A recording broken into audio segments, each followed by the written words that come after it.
by sitting on the sloshing boat. I was rolling on the boat, losing the balance, falling into the gravity of the ocean.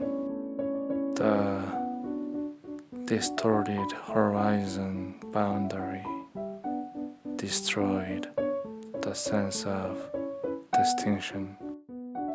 The way to the destination was fearful.